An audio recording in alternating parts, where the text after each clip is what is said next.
Alors nous passons maintenant au 3.1, qui est la présentation publique par rapport au plan municipal, changement du plan municipal, arrêté Z120-13 et le Z213. Ça fait partie du processus de la planification du plan municipal pour changer le plan municipal. Et Sébastien Arcan est ici pour nous passer à travers la présentation. Ce n'est pas l'audience publique, c'est pour nous donner une idée des modifications du plan. Alors, je passe le micro à Sébastien.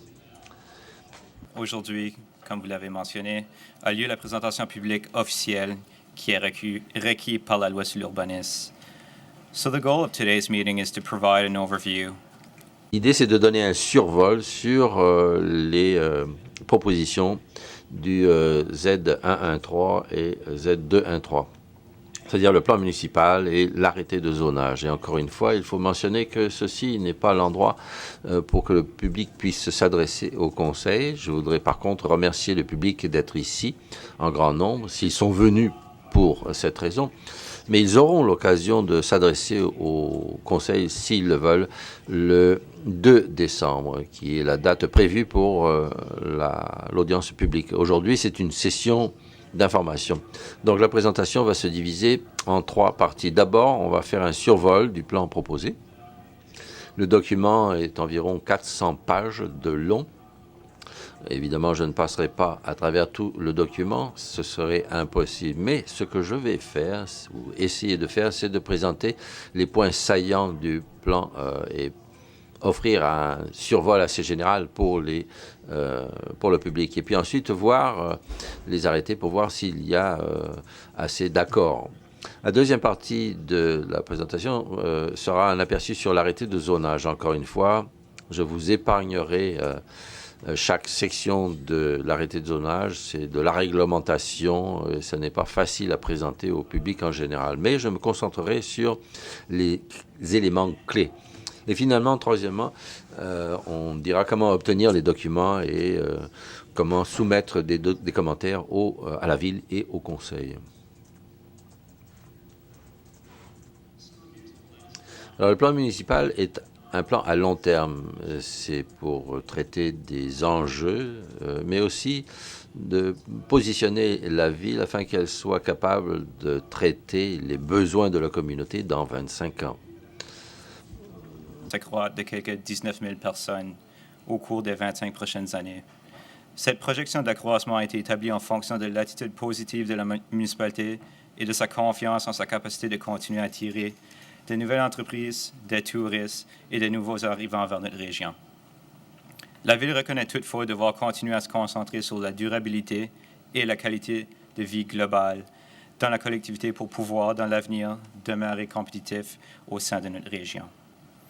To achieve this plan... Afin d'accomplir ceci, il y a une nouvelle vision et 9 principes directeurs qui vont servir de fondement du plan.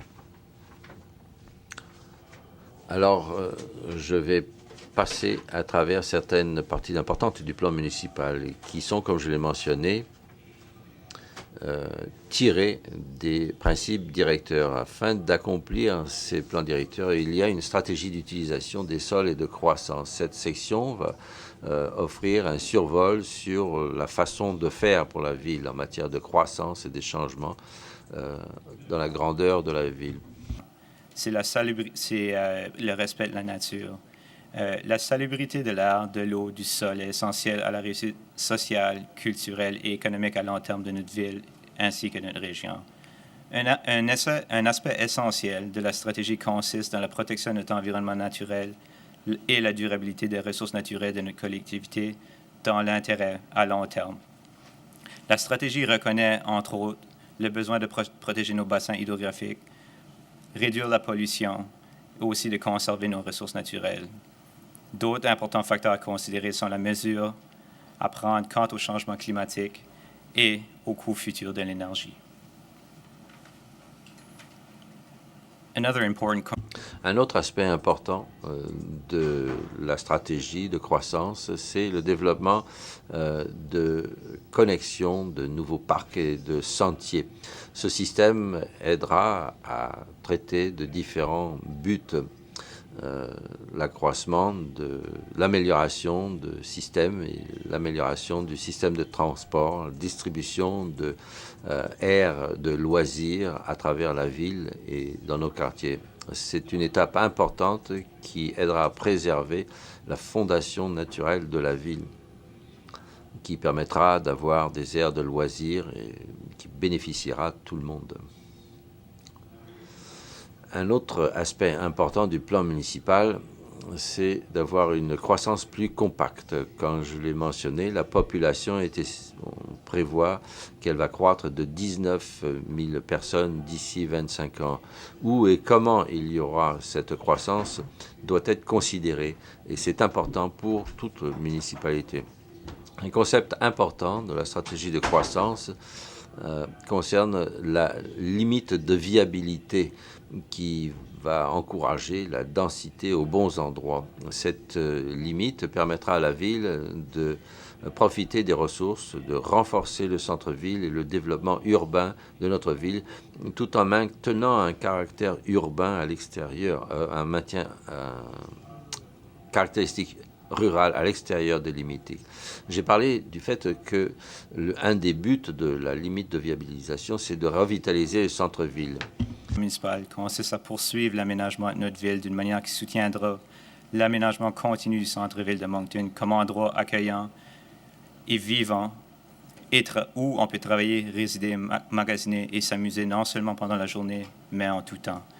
La vision de développement du centre-ville de Moncton, Moncton's Downtown Vision, continuera d'être le principal guide d'aménagement du centre-ville dans l'avenir.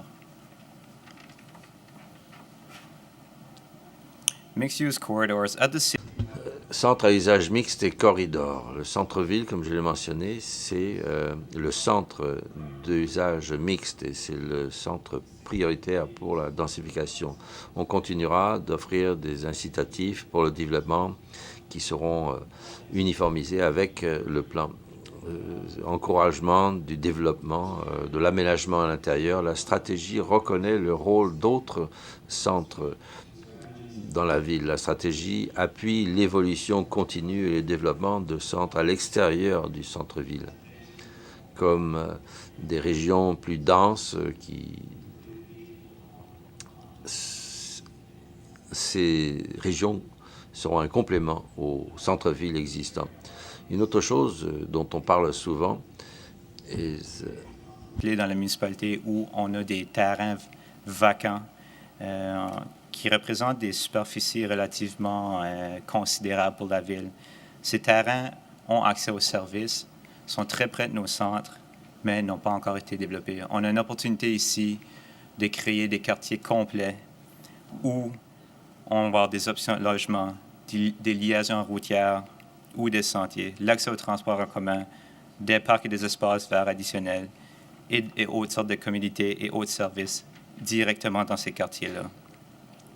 On a des politiques dans le plan municipal que dans ces endroits, la ville va collaborer avec les propriétaires fonciers dans ce secteur pour aménager ces quartiers uniques, complets, dotés de tous les services qui pourront être bien intégrés à l'ensemble du tissu urbain.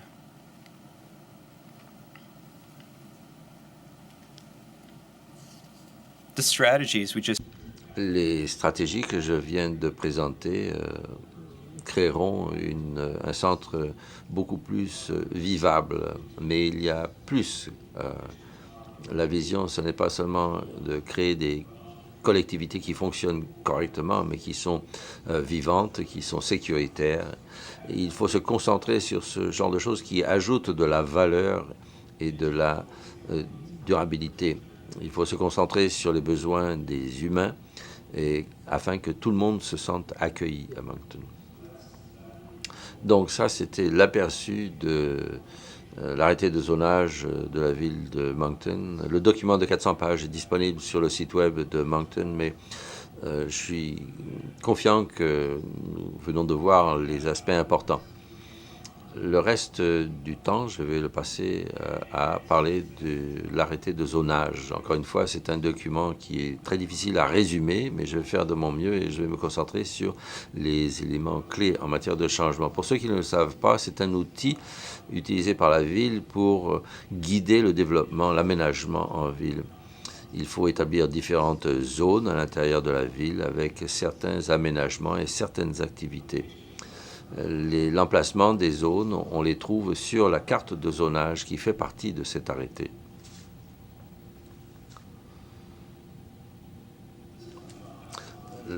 Les arrêtés de zonage ont été modifiés de façon importante, surtout en matière de sa forme. Alors même si le document paraît différent, l'intention de la révision n'était pas de changer le contenu.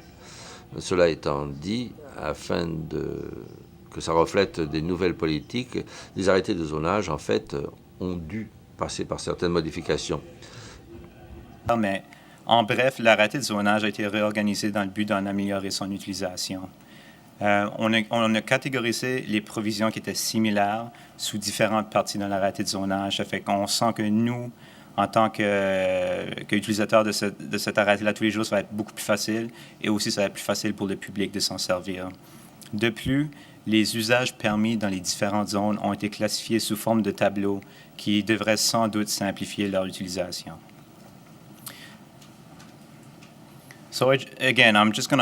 Alors encore une fois, on va faire un survol des éléments clés en matière de modification. On a classifié certaines dispositions en différentes catégories. Dispositions générales qui s'appliquent à toutes les zones de la ville. Par exemple, hauteur géodésique minimale qui ont augmenté à 10,5 mètres pour refléter les changements climatiques. Il y a des nouveaux travaux de préparation pour les lotissements. Avant tout travail qui exige un permis, il doit y avoir des permis. Ça permet beaucoup d'erreurs. Pour le nivellement du terrain et du drainage, les exigences à zéro pour tout lotissement. Les limites ont été changées aussi et nous avons ajouté des dispositions en matière d'études sur la circulation qui exigeraient ou qui vont toucher la circulation. Donc il faudra faire des études sur la circulation pour traiter de préoccupations en matière de sécurité. La partie 4, en fait, traite de stationnement, de voies d'accès, villes d'attente. D'habitude, nous réglementions les espaces.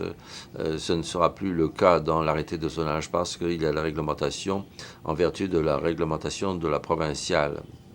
Donc, on pourrait éliminer cela et s'assurer que ce soit pertinent pour les deux documents. Nous avons revu les normes applicables au parc de stationnement. Assez considérable, on parle de 150 et plus espaces de stationnement.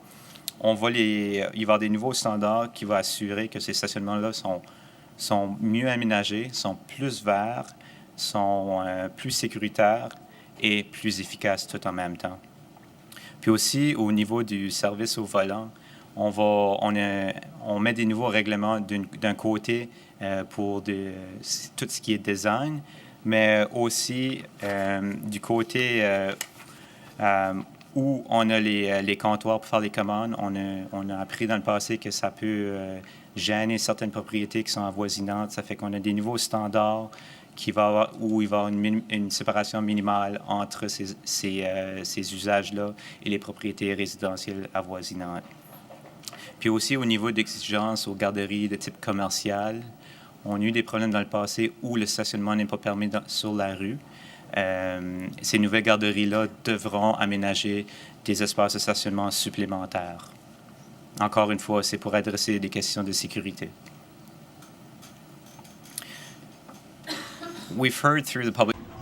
Nous avons entendu au cours du processus de consultation que la préservation des arbres est très importante. Nous donc présenter une nouvelle provision concernant les arbres. Donc lorsqu'il y aura une nouvelle rue qui sera construite, le promoteur devra planter des arbres. Donc, si vous regardez certaines des photos à gauche et à droite, par exemple, il y a une mise en place de ce programme qui a réussi beaucoup, une belle réussite. Les voisins sont un petit peu, évidemment, jaloux de ceux qui ont des arbres maintenant, mais l'intention, c'est qu'à un moment donné ou un autre, ce que nous voyons au milieu, c'est le vieux quartier de l'Ouest, et vous pouvez voir qu'il y a une belle couverture d'arbres. Nous avons aussi présenté la préservation des arbres au centre-ville. Ça fait partie de notre patrimoine. Donc il y aura la réglementation sur la coupe d'arbres qui nécessitera en fait un permis lorsqu'un propriétaire veut éliminer un arbre. Nous avons entendu parler aussi beaucoup de ces aménagements qui coupent de façon prématurée tous les arbres sur le lot sans plan préalable. Donc c'est quelque chose qui exigera des conditions afin de prévenir des coupes à blanc. Je voudrais parler un petit peu aussi de dispositions additionnelles supplémentaires en matière d'usage résidentiel. L'agriculture urbaine est étudiée depuis plusieurs années par la municipalité. On pense que l'élevage des poules devient de plus en plus populaire. Fredericton, Saint-Jean ont mis sur pied certaines dispositions pour permettre l'élevage de poules qui serait limité à 4 poules. Bon, il faut des exigences en matière de poulailler. Cela étant dit, nous proposons que ceci soit présenté dans la ville de Moncton. Nous avons eu un projet pilote qui a bien réussi par le passé et cela démontre que c'est possible.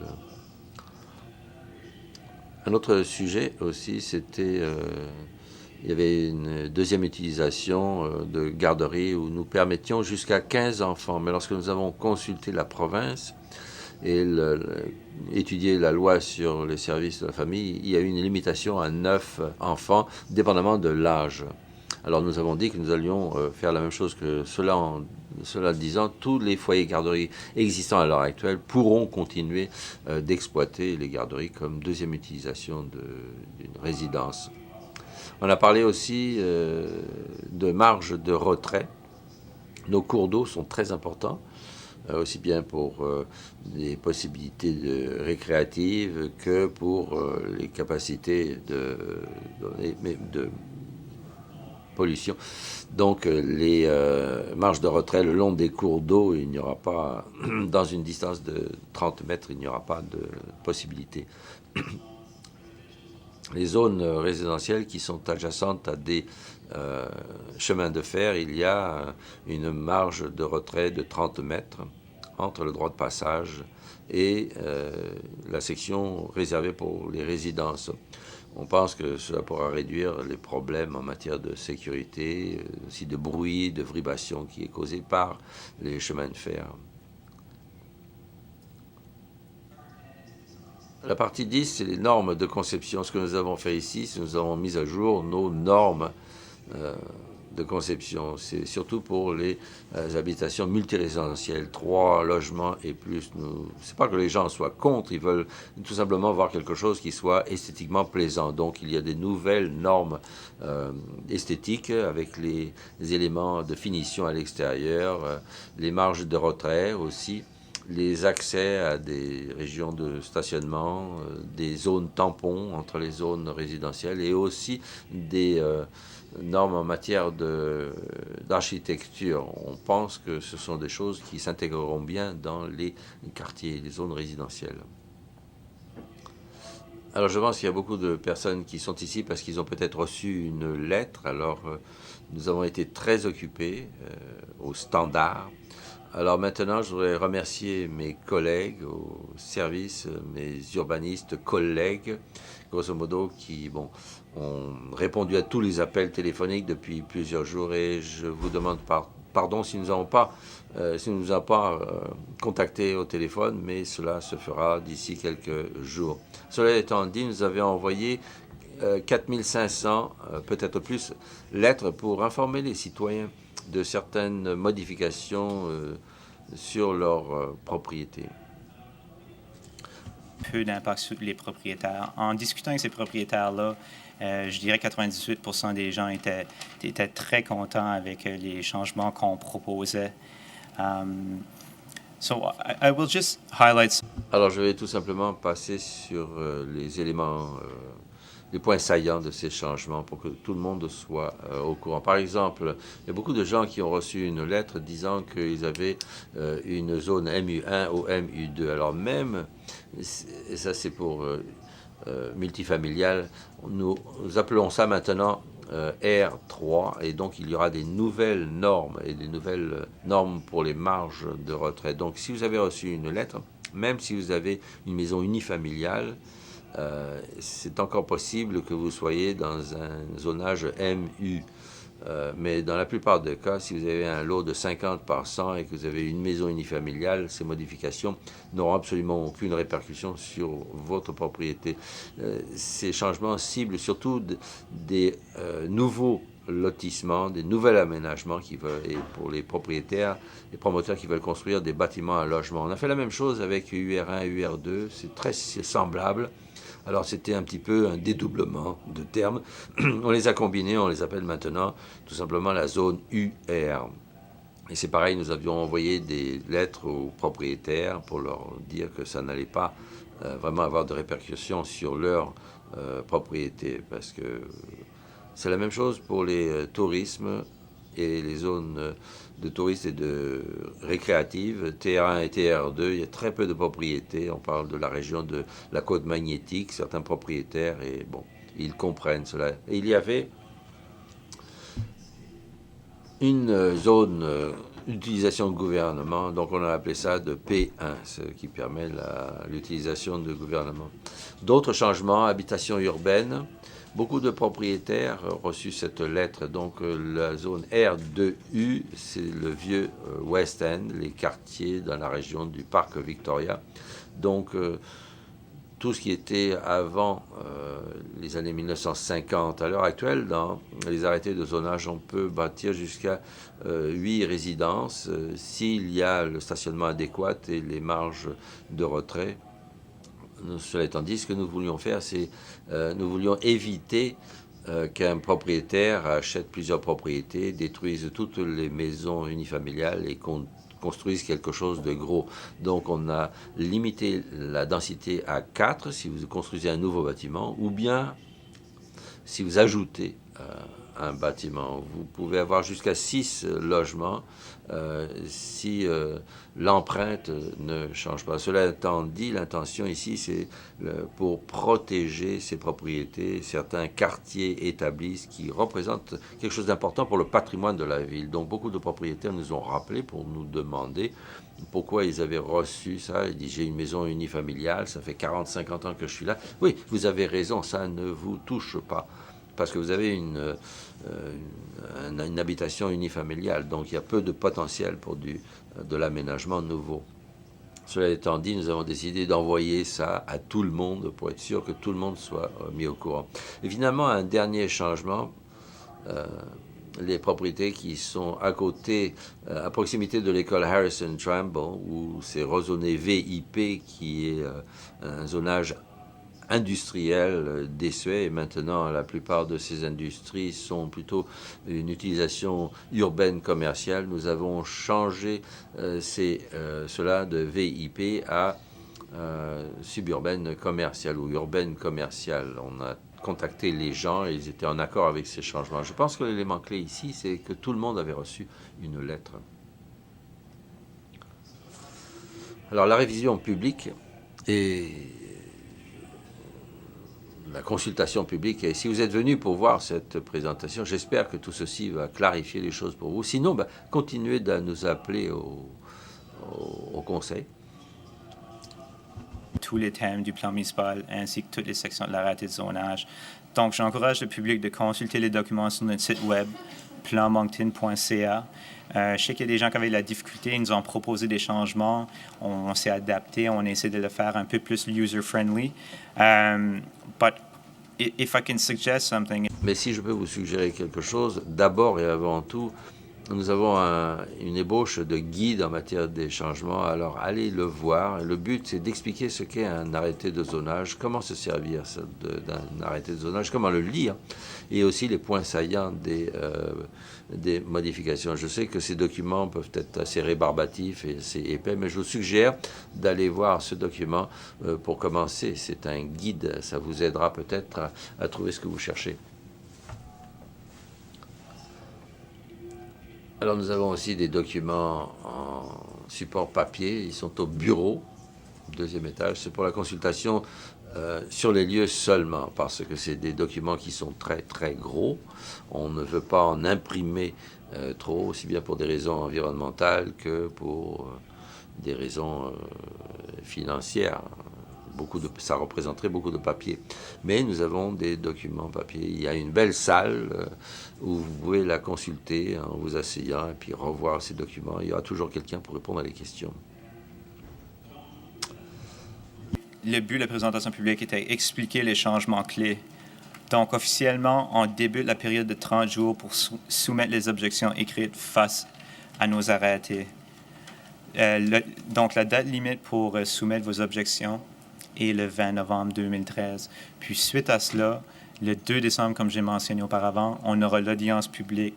Puis, c'est là le forum où le conseil municipal écoute et examine les objections du public. Et le public aura également droit, s'ils le veulent, à adresser le conseil. So that would conclude my presentation. Donc, ceci met fin à ma présentation. Merci. Thank you. I don't see any questions from council. Je ne vois pas de questions de la part du conseil. Je pense que ce serait réservé pour la présentation publique du 2 décembre. Exactement. C'est beau, merci.